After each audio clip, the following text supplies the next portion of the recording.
Hey everyone, this is Said Mohammad Iqbal. Welcome to my YouTube channel MSI Vlogs. আজকে হচ্ছে বছরের শেষ দিন। দেখতে দেখতে আমাদের 2024 আজকে রাতেই বিদায় জানায় চলে যাবে। 31st নাইট আজকে সবাই একটু শান্ত শিষ্ট থেকে এনজয় করার ট্রাই করব। আর শীত দিয়ে বছরটা শেষ হয়, এইজন্য বছরটার প্রতি একটু মায়াটা আসলে বেশিই থেকে যায়। আবার নতুন কোনো একটা বছর আসতেছে, এইজন্য ভালো লাগাও কাজ করে। কিছুদিন আগে আমি একটা ভিডিও আপলোড দিছিলাম, যেটার মধ্যে হচ্ছে আমি একটা বাইকে শীতের দিনে কোন কোন জিনিসগুলা খেয়াল রাখতে হয় এই ব্যাপারগুলো আপনাদের সাথে শেয়ার করি। আর আজকে হচ্ছে ওইটার পরের কিছু ব্যাপার বা যে জিনিসগুলো ওখানে মিস করে গেছিলাম ওই ব্যাপারগুলো আপনাদের সাথে শেয়ার করব। শীতে যেই জিনিসগুলো সবচেয়ে বেশি এফেক্টেড হয় ওই জিনিসগুলো এফেক্টেড হয় হচ্ছে ধুলার কারণে। আর ধুলা যেই যেই জায়গায় পড়ে ওই জায়গাতেই বেশিরভাগ প্রবলেম হয়। আর যে জিনিসগুলো ঘূর্ণীয়মান বা ঘর্ষণ সৃষ্টি করে ওই জিনিসগুলো একটু বেশি নষ্ট হয়, যেমন বল রেসার, যেমন হচ্ছে ব্যাক চেসিসের বুশ। এই দুটা জিনিস মেনটেনেন্সে রাখতেই হবে শীতে। আরেকটা ব্যাপার হচ্ছে চেইন। এর আগের ভিডিওতেও বলছিলাম চেইনটা রেগুলার না ধুইতে পারলেও খুব বেশি করে লুপ করে রাখতে হবে, যাতে ধুলাটা ওইভাবে ইফেক্ট না করতে পারে চেনের উপরে। এবং আরেকটা ইম্পর্টেন্ট ব্যাপার মিস করে গেছিলাম, যেটা হচ্ছে আমার ভিডিওতে অনেকে কমেন্ট করছে এরকম ভুল ধারণা। যেহেতু আজকে একটা ইঞ্জিন অয়েল পাশে নিয়ে বসে আছে, আমি ইঞ্জিন অয়েলটা কিনে আনছি আজকে আমার বাইকের জন্য। ইঞ্জিন অয়েল সম্পর্কিত একটা ব্যাপার ওই দিন আমি মিস করে গেছিলাম। আমি যখন প্রথম বাইকিং এর সাথে আসছিলাম তখন ইঞ্জিন অয়েল সম্পর্কে আমার ধারণা ছিল খুব কম, এবং যখন আস্তে আস্তে জানতে শুরু করলাম তখন আমার মনে হচ্ছে যতই জানতেছি ততই কম জানি আমি। ইঞ্জিন অয়েলের যে ব্যাপারটা সেটা হলো আমরা তিন ধরনের ইঞ্জিন অয়েল পাই। এক হচ্ছে মিনারেল, একটা হচ্ছে সেমি সিনথেটিক, একটা হচ্ছে ফুল সিনথেটিক। অ্যান্ড আমি আমার বাইকে শুরু থেকেই সিনথেটিক ইঞ্জিন অয়েল ইউজ করি, এটা আপনারা হয়তো জানেন। এবং MT-15 এর জন্য আমি ইউজ করি হচ্ছে এটা শেল অ্যাডভান্স আলট্রা। অ্যান্ড এখানে একটা গ্রেড দেওয়া থাকে, আপনারা খেয়াল করবেন। নট অনলি এই ইঞ্জিন অয়েল, যে কোনো ইঞ্জিন অয়েল, সেটা মিনারেল হোক, সেমি সিনথেটিক হোক বা সিনথেটিক হোক, একটা গ্রেড দেওয়া থাকে। গ্রেডটা হচ্ছে এখানে আছে 10W40। অ্যান্ড 10W40 দিয়ে আসলে যে জিনিসটা বোঝাচ্ছে, অত ডিটেলে আজকে যাব না, তাহলে ভিডিওটা বোরিং হয়ে যাবে। আমাদের বাইকের যে ইঞ্জিন ওইটারও একটা গ্রেড থাকে, যে ওইটার মধ্যে কোন ইঞ্জিন অয়েলটা দিতে হবে। কিছু কিছু আছে 20W50, কিছু কিছু আছে 20W40 বা 10W30ও আছে।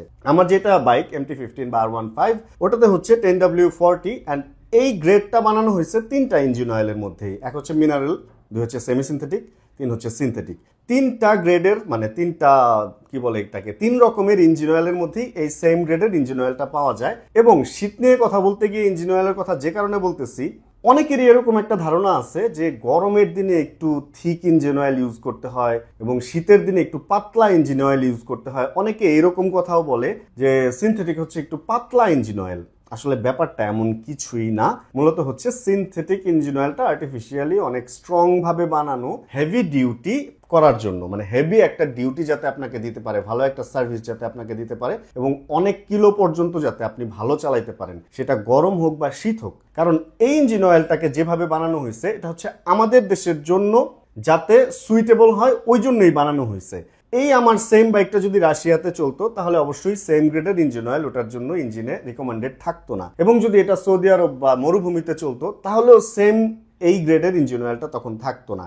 এই ইঞ্জিন অয়েলটা বা এই গ্রেডের ইঞ্জিন অয়েলটা বানানোই হয়েছে যে কোনো ওয়েদারে যাতে এই ইঞ্জিন অয়েলটা ঠিকমতো আপনাকে সার্ভিস দিতে পারে, এবং সেটা গরম হোক বা ঠান্ডা হোক। আমাদের দেশে গরম পড়লে 40 ডিগ্রি হাইয়েস্ট বা আরেকটু হয়তো বেশি উঠে। আমাদের দেশে শীত যতই কমুক 10, 7, 8, 5 এর চেয়ে নিচে তো আর নামে না, বরফ তো আর পড়ে না। এই জন্য আমাদের এই সাবকন্টিনেন্ট বা আমাদের এই দেশের আশপাশে যে দেশগুলো আছে এইখানের জন্য ইঞ্জিন অয়েল গ্রেডটা ওইভাবেই সেট করা হয়। এই জন্য এই ভুল ধারণাটা থেকে আমাদের বের হয়ে আসতে হবে যে গরমের দিনে ইঞ্জিন অয়েল ঢালতে হবে মিনারেল, শীতের দিনে ঢালতে হবে সেমি সিনথেটিক, আবার যখন বৃষ্টি হবে তখন ঢালতে হবে হচ্ছে কি বলে এটা, ওই যে সিনথেটিক বা ফুল সিনথেটিক। মানে এই যে ফুল ব্যাপারটা তিনটা ইঞ্জিন অয়েলের মধ্যে এমন কিছুই না। আপনি যে কোনো সময় যে কোনোটাই ঢালতে পারেন, শুধু গ্রেডটা আপনার ঠিক রাখতে হবে। অ্যান্ড অবশ্যই হচ্ছে সিনথেটিকটা বা অ্যাডভান্সের এই আলট্রা যেটা, এটা একটা ফ্ল্যাগশিপ প্রোডাক্ট শেলের। অ্যান্ড এটা তো অবশ্যই ওইভাবে বানানো হয়েছে। অ্যান্ড আমি আমার বাইক কতটুকু পছন্দ করি বলেই এই জিনিসটা ব্যবহার করতেছি।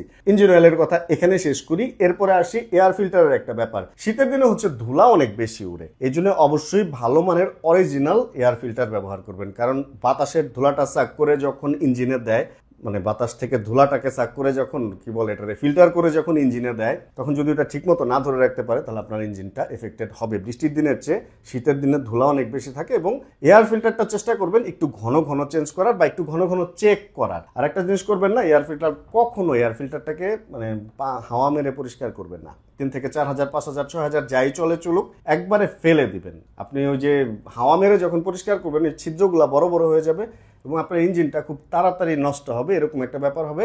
আর দুইটা জিনিস আপনাদেরকে একটু বলে রাখি, যেটা হচ্ছে আপনার বাইকে শীতে যদি আপনি একটু মেনটেন করেন আপনার বাইকটা অনেক বেশি ভালো থাকবে। এর মধ্যে ফার্স্ট হচ্ছে সামনের যেই শক অ্যাবজর্ভারের যেই রাবারটা থাকে, ওই রাবারটা হচ্ছে যাতে ধুলা ভিতরে না ঢুকতে পারে। মেইন অয়েল সিলটা কিন্তু ভেতরে থাকে, কিন্তু বাইরের রাবারটা থাকে হচ্ছে ধুলাটা যাতে ভেতরে না ঢুকতে পারে বা কাদাটা না যাতে ভেতরে না ঢুকতে পারে।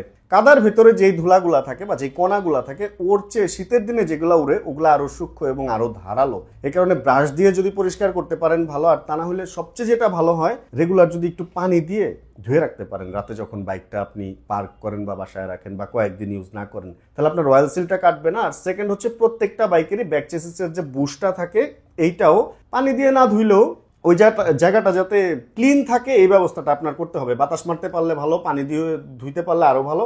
সবচেয়ে যেটা ভালো হয় শীতের দিনে 1 থেকে 2 বার ব্যাক চেসিসের বুশ খুলে দেন ওটাকে নতুন করে গ্রিজ করে নেবেন, তাহলে মনে হয় আপনার বাইকটা মোটামুটি ভালো থাকবে। অ্যান্ড আমার হচ্ছে আজকে ইঞ্জিন অয়েল চেঞ্জের ডেট, যে কারণে আমি এটা হাতে নিয়ে বসে আছি। আপনাদেরকে ইঞ্জিন অয়েল চেঞ্জ দেখাবো না, কারণ এটা খুব বোরিং হয়। আগে যখন প্রথম ভিডিও করতাম তখন ইঞ্জিন অয়েল চেঞ্জটা অনেক মজার লাগতো, যে হ্যাঁ একটা জিনিস চেঞ্জ করতেছি। বাট এটা খেয়াল রাখতে হবে বাইকের রেগুলার খাবার, যেহেতু ভালো ফুয়েল মানে ভালো সার্ভিসের জন্য ভালো খাবার তো অবশ্যই দরকার। যেমন সুষম খাদ্য খাইলে আমরা সুস্থ থাকি, সবল থাকি, ঠিক ওরকম ব্লাড হচ্ছে বাইকের ইঞ্জিন অয়েল। তো সেই ক্ষেত্রে অবশ্যই অরিজিনাল ইঞ্জিন অয়েল ইউজ করবেন, এবং নট অনলি ইঞ্জিন অয়েল, বাইকের অন্যান্য যে প্রোডাক্টগুলো আছে ওগুলো অরিজিনাল ইউজ করার ট্রাই করবেন, অথেন্টিক। নকল একটা জিনিস ইউজ করার চেয়ে আসল একটা জিনিস অনেক দিন মানে আপনি পাচ্ছেন না, আসলটা দিয়ে অনেক দিন চালাচ্ছেন, ওইটা ভালো, বাট নকলে যায় না। অনেক রকম অনেক কথাই তো হলো, শেষে এসে যেই কথাটা বলবো সেটা হলো বছর শেষ 2025 আসতেছে। নতুন বছরে ইনশাআল্লাহ আমরা সবাই নিজেকে আরো ডেভেলপ করার ট্রাই করব। আমরা যারা বাইক লাভার যাতে নতুন আরো অনেক বাইক কিনতে পারি, অনেক ভালো বাইক যাতে আমাদের দেশে ঢুকে, সবাই সবার জন্য দোয়া করবো। এই ব্যাপারে সবাই চেষ্টা করব হচ্ছে নিজের স্কিল ডেভেলপ করে আরেকটু ভালোভাবে যেই কাজটা নিজে পারি ওই কাজটা নিয়ে আরো ভালোভাবে যাতে আমরা এগিয়ে যেতে পারি।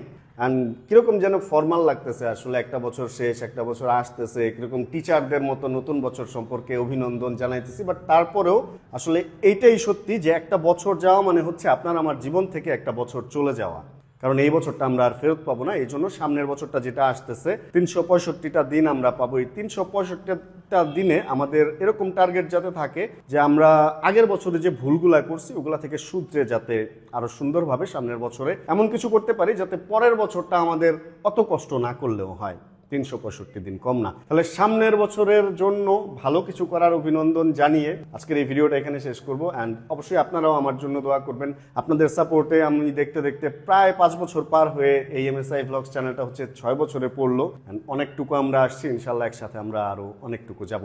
আজকের এই ভিডিওতে কোনো কিছু ভালো লাগলে অবশ্যই একটা লাইক দিয়ে যাবেন বছরের শেষে। অ্যান্ড যদি চ্যানেলে নতুন হন প্লিজ সাবস্ক্রাইব করে আমাদের ফ্যামিলি মেম্বার হয়ে যাবেন। আর যারা অলরেডি আমাদের ফ্যামিলি মেম্বার তাদেরকে অনেক ভালোবাসা, অনেক অভিনন্দন জানিয়ে আজকের ভিডিও থেকে এখানেই বিদায় নিচ্ছি। তাহলে যতক্ষণ পরবর্তী ভিডিও নিয়ে না আসতেছে আমি নতুন বছরে, ততক্ষণ ইনশাআল্লাহ আমরা সবাই থাকবো ভালো, সবাই থাকবো সুস্থ এবং চিল করতে থাকবো ইনশাআল্লাহ। আর একটা হিন্টস দিয়ে রাখি, কালকে 1 তারিখ নতুন কিছু নিয়ে আসতেছি, একদম এটা দেখার জন্য কানেক্টেড থাকবেন। Chill bro. Check the mic and make sure it sound right, boys.